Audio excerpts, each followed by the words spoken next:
Okay, welcome to Chapter 14, where we're going to discuss how it is the body receives, interprets, and then delivers sensory information to the brain and the brainstem, and what happens to that information once it gets there. So this is uh, all talking about integration of nervous system function. So when we talk about sensation, this is how the brain gets information about what's going on around it and what's going on inside it. Sensation is defined as the conscious awareness of stimuli that are received by sensory receptors. And a sensory receptor is essentially an excitable cell that's designed with one task, and that is to take a physical change and to turn it into an electrical signal that can be relayed by peripheral nerves to the central nervous system, and from there ultimately to the brainstem and the brain, where the brain will then assign a category to it, and we can integrate all these different sensations and essentially figure out what's happening to us. So the steps include the stimuli that originates either inside or outside the body that has to be detected by sensory receptors and converted into action potentials. Remember that we have to generate an action potential in order for the electrical signal to move from point A to point B. If we do not reach threshold, then an action potential will not be generated. But if we do, these action potentials will be propagated eventually to the central nervous system by peripheral nerves. Remember that this is afferent information. And within the CNS, the nerve tracts will carry the action potentials to the cerebral cortex and to other areas of the central nervous system, generally speaking. Now, some of that information, that sensory information, won't make it to the cerebral cortex. It'll actually stop at the level of the thalamus and be dealt with by the diencephalon and the brainstem. Action potentials that reach the cortex have to be translated so that the person can be aware of the stimulus. The brain has to assign a category to it in order for us to understand what is happening. And the way that the brain does that is it compares current stimulus to past stimulus and assigns it a sensation. Now, our general senses are distributed over a large part of our body. A receptor will generate an action potential that's called a generator potential that, if it reaches threshold, will eventually be carried to the brain. And these are called primary receptors. Now, remember the difference between these generator or receptor potentials and an action potential. A generator potential could produce an action potential if it reaches threshold voltage, but it won't necessarily do so. So this is sort of a first step to conveying this electrical information to the central nervous system. Somatic receptors provide information about the body and the environment, such as touch, pressure, temperature, proprioception, and pain. All of these probably make sense to you, with the possible exception of the word proprioception. Let's circle that word there. We will pick red. So when we say proprioception, we're referring to something very specific. Proprioception is our sense of the body's location in space.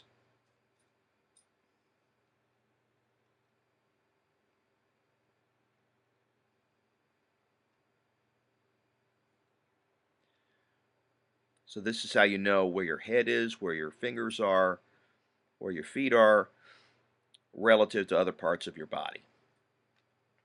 Athletes have very good proprioception. This is what gives them such excellent body control. Visceral information provides electrical signals that tell the central nervous system about the state of our internal organs. Examples include pain and pressure. A lot of this information is processed at the level of the diencephalon and the brainstem to regulate homeostasis. Special senses such as smell, taste, sight, hearing, balance all produce receptor potentials, which then release a neurotransmitter that binds to receptors on the membrane of a neuron that then travels to the brain and we call this a secondary receptor. So this is really a two-cell system. The first cell is going to change the physical stimulus into a receptor potential, and that will produce the release of a neurotransmitter, which in turn will potentially initiate an action potential on the sensory neuron that will then carry that information ultimately back to the CNS.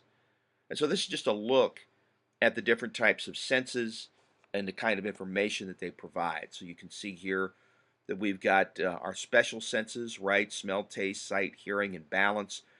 The sense organs that do this are modified to change those particular type of stimuli into electrical information. Um, the organs that do this for balance and hearing are located in our inner ear. We'll learn about those towards the end of the term. For hearing, it's the cochlea. For balance, it's the vestibular apparatus and the semicircular canals. For sight, obviously, it's the eye. Taste are the taste receptors in the tongue. And also, there's a lot of interplay between taste and smell. A lot of what we think of as taste is actually odor.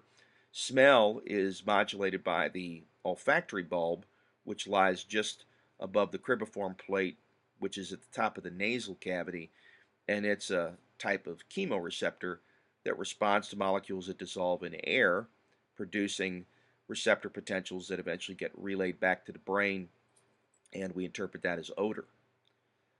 Now, our general senses are distributed on our body surface and also in our joints and in our organs.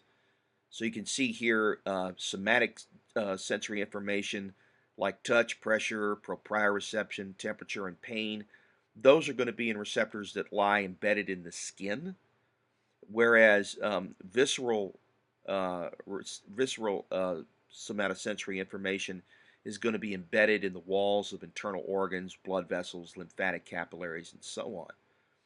And we get a lot of information such as pain and pressure, but also other information that comes from these visceral receptors that never reaches our conscious awareness. It is again processed at the level of the brainstem and the diencephalon. And this is just a list of the general senses and the special senses, their nerve endings, their receptor types, and how the response is generated. So I won't go through all this now. Just star this in your textbook and review this material because this is excellent quiz material. So let's talk about some of the different types of receptors. A mechanoreceptor, as the name implies, responds to some sort of physical change, mechanical change. Examples include compression, bending, the stretching of cells, touch, pressure, proprioception, which is essentially informed to the brain as a result of tension and compression, basically physical force, primarily within the muscles and within the tendons that connect the muscles to the joints. Hearing and balance are also examples of mechanoreceptors. Hearing responds to the physical force of a sound wave, which is a compression wave that's propagated through the air. And balance is responding to gravity and movement.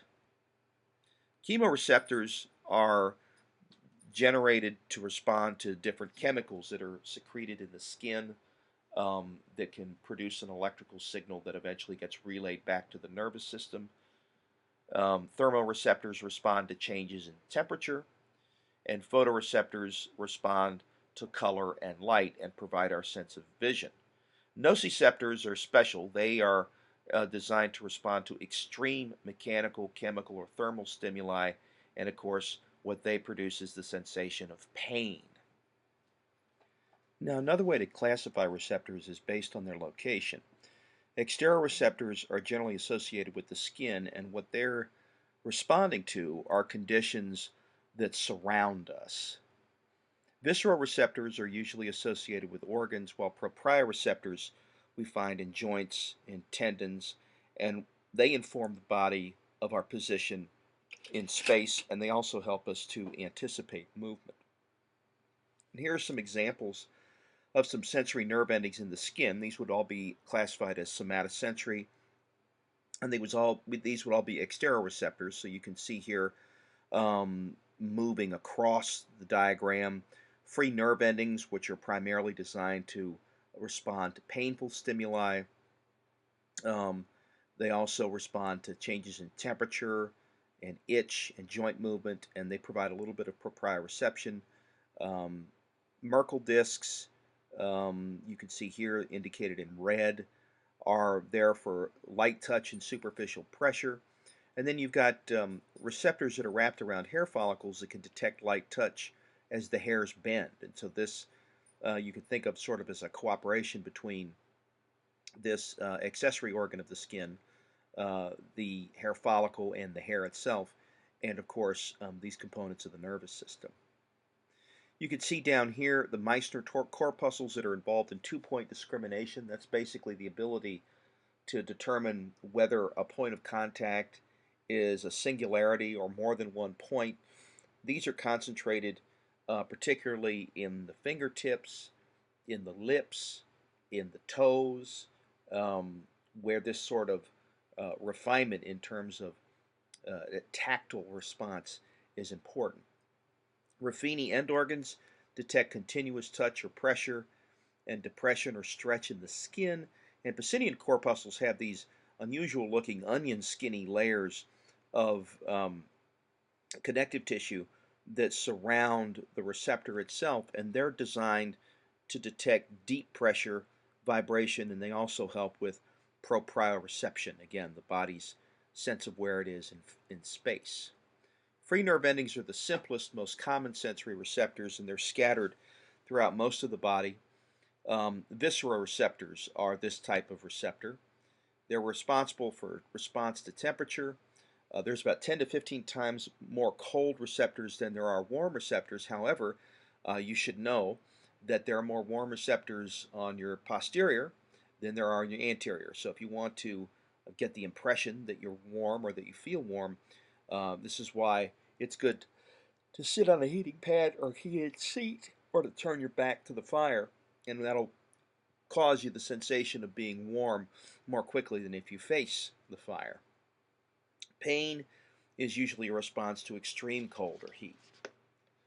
Now, Merkel discs are these little flattened pancake-like expansions that are associated with epithelia, and they're found in the basal layer of the epidermis. That's the germinative layer, and they're associated with dome-shaped mounds of thickened epidermis in the hairy skin, and they're responsible for responding to light touch and superficial pressure. The hair follicle receptors are essentially wrapped around the bulb of the organ, and they respond to a slight bending of the hair that occurs during light touch. The end organ receptor fields often overlap, so the sensations are not very localized, however, they are very sensitive. Our sense of, again, two-point discrimination comes primarily, again, from the Meissner's corpuscles.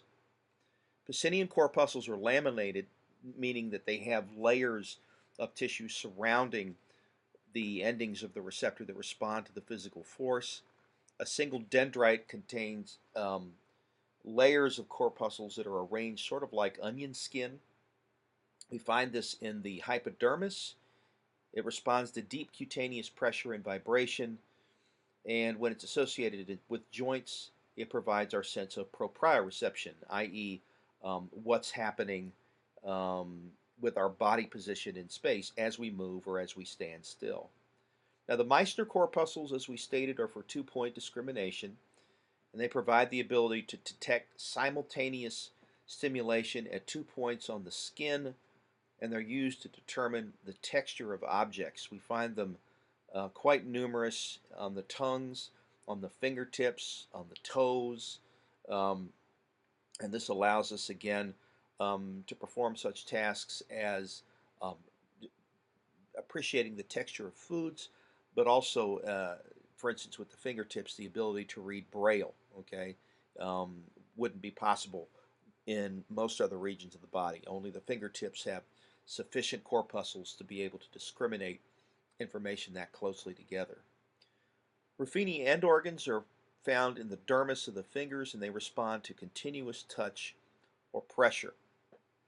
Now, muscle spindles are specialized skeletal muscle cells that provide afferent information to the central nervous system regarding the a degree of tension in the muscle. So they provide information about the length of the muscle and they're involved in the stretch reflex. And the idea behind these specialized organs is that you don't want the muscle to be in extreme tension when the joint is about to move um, in a manner that would oppose the contraction of the muscle. If you did that, the muscle might be in contraction while the joint were to move, say as a result of um, some sort of accident or trauma, or some um, unanticipated contraction of the antagonistic muscle group.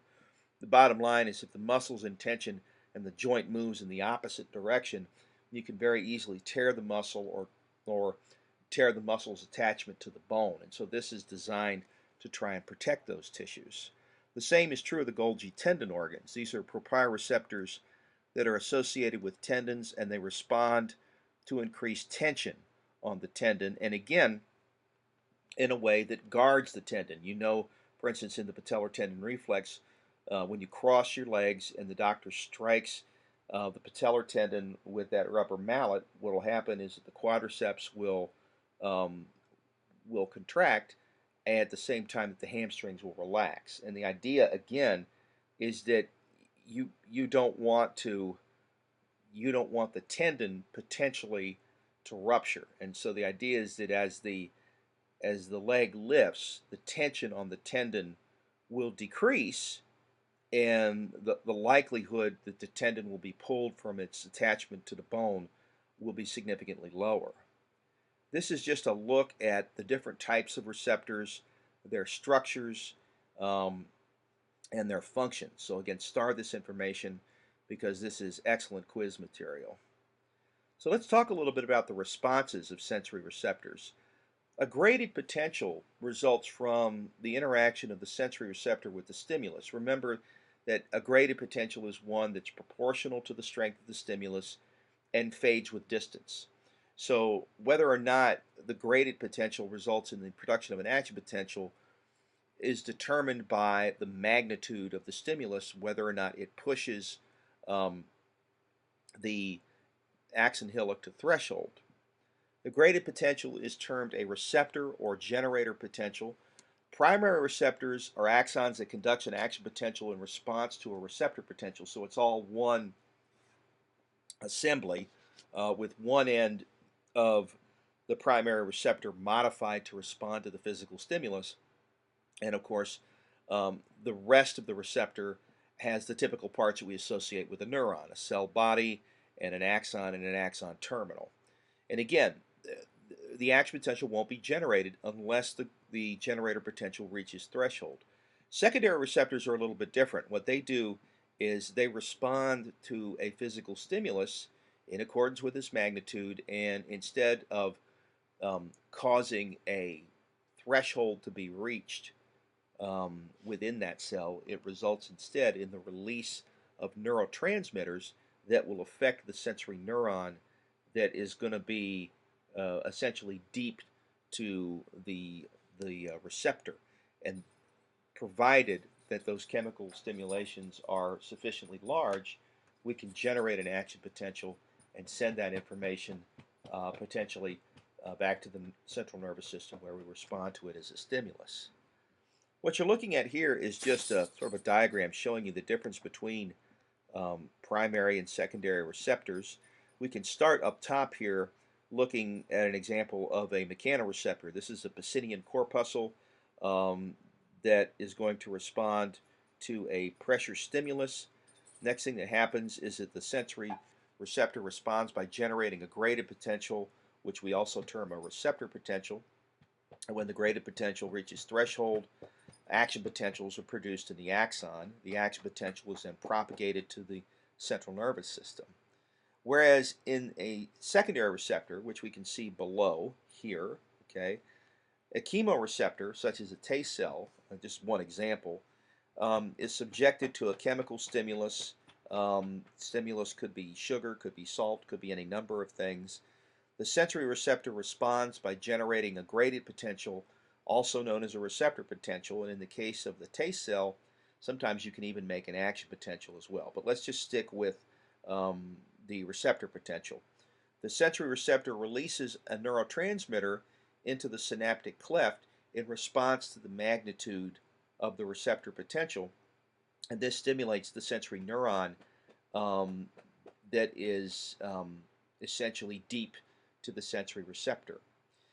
When the stimulation reaches threshold, what will happen is that the sensory neuron will produce an action potential which gets propagated towards the central nervous system. So um, essentially, in terms of speed, the primary receptor is going to be faster than the secondary for no other reason than the presence of an extra synapse in the secondary receptor setup. Now, accommodation is the result of decreased sensitivity to a continued stimulus. An example of this might be with the chemoreceptors that we find on the olfactory bulb. If you've ever been to a veterinarian's office, one of the first things that you notice is the smell of urine, which fades over time, not because the odor is gone, but because the receptors have become adapted now to that constant stimulus. Proprioreceptors provide information about the position and the rate of movements of various body parts, the weight of an object being held in the hand, or the range of movement of a joint. Basically, our body's position in space. So, very important that this information be relayed back to the central nervous system quickly in order for us to control our movements properly and not lose equilibrium. Slowly adapting receptors are termed tonic, and they accommodate very slowly. Example of a tonic receptor would be a proprioreceptor, which would tell us, for instance, where a particular body part is, like the little finger or the toe, and so on, without you having to look at it. Rapidly adjusting receptors accommodate very rapidly. As an example, as you move your hand, you're able to, as a result of phasic receptor activity, know where your hand is as it changes position.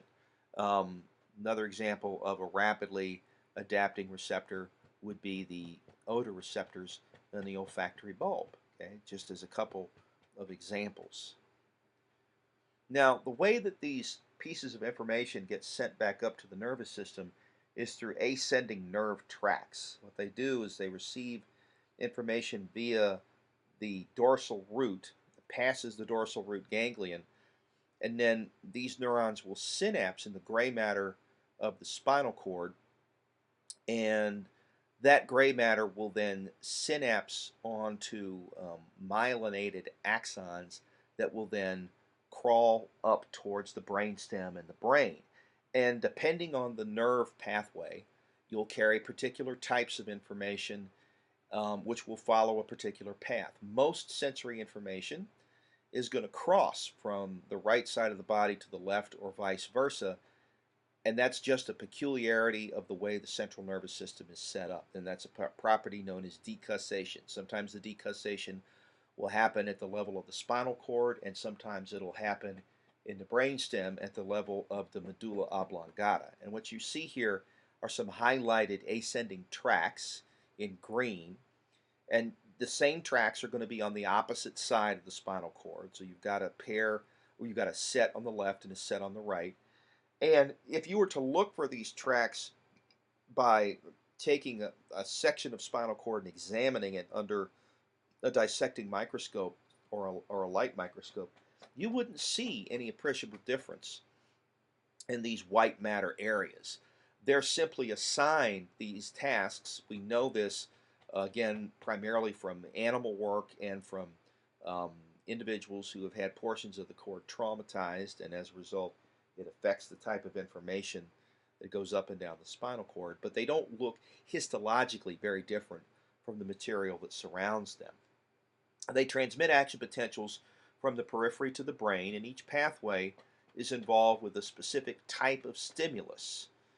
The first half of the word usually indicates the origin of the pathway, and the second half of the word usually indicates where the pathway will terminate. And most of these pathways are going to originate in the spinal cord, and they're going to terminate somewhere either in the brainstem or the cerebellum or in the diencephalon or in the cerebral cortex. Okay, that's the final destination for virtually all these pathways. So an example is the spinothalamic tract, and you can guess from the name that this starts in the spinal cord and ends at the level of the thalamus, which, remember, is that sort of mushroom cap looking structure that sits atop the midbrain.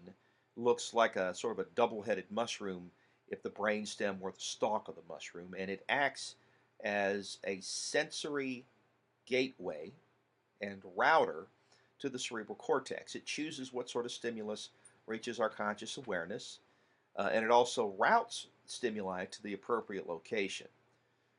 So the anterior lateral system contains the spinothalamic tract, and as you can guess, the anterior lateral system is going to be a pathway that runs on the front lateral portion of the spinal cord on its way up towards the brain, and it carries information about pain, temperature, light touch, pressure, tickle, and itch. It is a 3-neuron system. The primary neuron runs from the periphery to the posterior horn of the spinal cord. It synapses with interneurons in the gray matter. And the secondary neuron crosses to the opposite side, so it decussates, and enters the spinothalamic tract where it will send all the way up to the thalamus. And so all this transmission, note, takes place in white matter, myelinated axons. The tertiary neuron extends from the thalamus to the somatic sensory cortex, where we become aware of the stimulus and its location on the body. Next thing that will happen after it reaches the postcentral gyrus, the somatosensory cortex, is that it will be moved to the somatosensory association area, where we will assign a category to the stimulus. And then that stimulus, along with any other stimulus we're experiencing, will be integrated in other areas of the brain, and that concept will then be routed to areas in the frontal lobe, and there we will understand what's happening to us and form a plan of action based on that information. Okay, the dorsal column medial lemniscal system carries sensations of two-point discrimination, proprioception, pressure, vibration, all up to the cerebrum and the cerebellum. Remember, the cerebral cortex is that outer wrinkly area of the cerebral hemispheres, okay, and that represents our conscious awareness of stimulation, whereas the cerebellum is that chunk of brain tissue that lies under the occipital lobe, that is tasked primarily with coordinating motor activity and syncing up what we're trying to do with what we're actually doing. The fasciculus gracilis provides sensation from the inferior to the mid-thoracic level, and the fasciculus cuneatus provides input from areas above the mid-thorax. The primary neurons have cell bodies in the dorsal root ganglion. The axons enter the spinal cord and they ascend to the medulla without decussating, where they synapse with secondary neurons. The secondary neurons then do decussate and they ascend to the thalamus. And so you can see, as this pathway heads up, the area where we're going to cross in the secondary neuron is going to be primarily here near the medulla. You can see the area where we cross from right to left and left to right being at the level of this portion of the brainstem. The tertiary neurons then project on the ipsilateral side up to the somatosensory cortex, and at that point we become aware of the information. Now, the trigeminothalamic tract runs from cranial nerve 5. Remember, that's the trigeminal nerve. That is a mixed nerve to the face. It has an ophthalmic, a maxillary, and a mandibular branch. And the fibers join the spinothalamic tract in the brainstem, and they carry similar information to that of the spinothalamic and dorsal column medial lemniscal system, but they carry it from the face, the nasal cavity, and the oral cavity, as opposed to areas below mid-thorax and from mid-thorax up to close to the cervical region. The spinocerebellar system, as you can probably guess, transmits information from the spinal cord to the cerebellum. And the information is proprioceptive. Most of this is, as a result, part of our unconscious processing of our body's position in space. So we act on it, but we don't act on it consciously. Actual movements are monitored and compared to cerebral information representing intended movement. There are both posterior and anterior spinocerebellar tracts, and you can see how they work their way up. Okay, you've got proprioceptive information coming in through the primary neuron, and then the secondary neuron is going to wander its way up the spinocerebellar tract on the ipsilateral side until it gets all the way to the cerebellum, where the information is going to be compared to our intentions. Okay, what we're doing is compared to what we're trying to do at the level of the cerebellum. Okay, so that's an example of an ipsilateral pathway. The spinal olivary tracts contribute to our coordination of movement associated with balance. Remember where the olivary nuclei are in the medulla oblongata, just posterior to the decussation of the pyramids and just below the pons. And the spinotectal tracts are involved in reflexes that turn the eyes and the head towards the point of cutaneous stimulation. Um, the corpora quadrigemina are involved in these reflexes. Now, we have descending pathways that modify the sensation before it gets to our conscious awareness. The cortex can reduce the conscious perception of sensations such as pain through the production of analgesic neurotransmitters that decrease the intensity of the nociceptor pathways that ascend the spinal cord, as one example. Corticospinal tracts send branches to ascending tracts, and they release neuromodulators such as endorphins, which is, you could think of it as the body's equivalent to morphine. It has the same shape as the morphine molecule, but it's chemically distinct from it.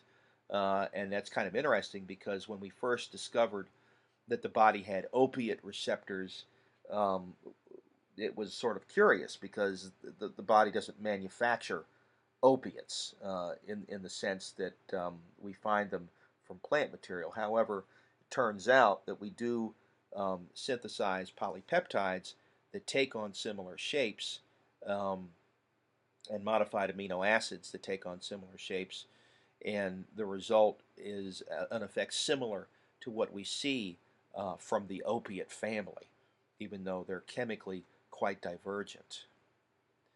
Now, areas in the cerebral cortex that are responsible for dealing with this information are shown in the diagram here.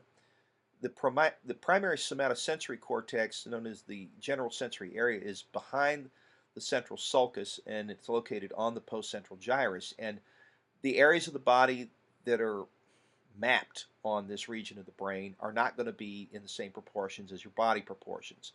As an example, the hands, the feet, the face, the lips, the tongue, and the eyes will be overrepresented because they have more sensory input and require more processing on that region of the brain, whereas areas such as the trunk, the arms, and the legs are going to be underrepresented. General sensory input, pain, pressure, and temperature all come to this area of the brain. The taste area is in the inferior end of the postcentral gyrus, and the olfactory cortex is on the inferior surface of the frontal lobe, where it serves as part of what we know as the limbic system. The primary auditory cortex is the superior part of the temporal lobe, and it's responsible for responding to sound. And the visual cortex, of course, is on the surface of the occipital lobe. The association areas provide a category for these information processes. So, for instance, when the auditory cortex gets a stimulus as a result of it being routed there from the peripheral nerves, from the eighth cranial nerve, what will happen is the auditory association area will assign to that sound a quality or a category, and then that integrated concept will eventually make its way to the frontal lobe, where we will deal with that stimulus. The same is true with the visual cortex on the occipital lobe. There's a visual association area that assigns a category to the visual stimulus, and there's a somatosensory association area that does the same thing with our general senses. The somatosensory area is posterior to the primary somatosensory cortex. The visual association area is anterior to the visual cortex, um, and it presents visual information. It's compared to past information and allows us now to understand what it is we're seeing. Okay. All right. We'll stop here for this block. Again, study this material as it's very likely to show up on a PRS quiz. Thank you.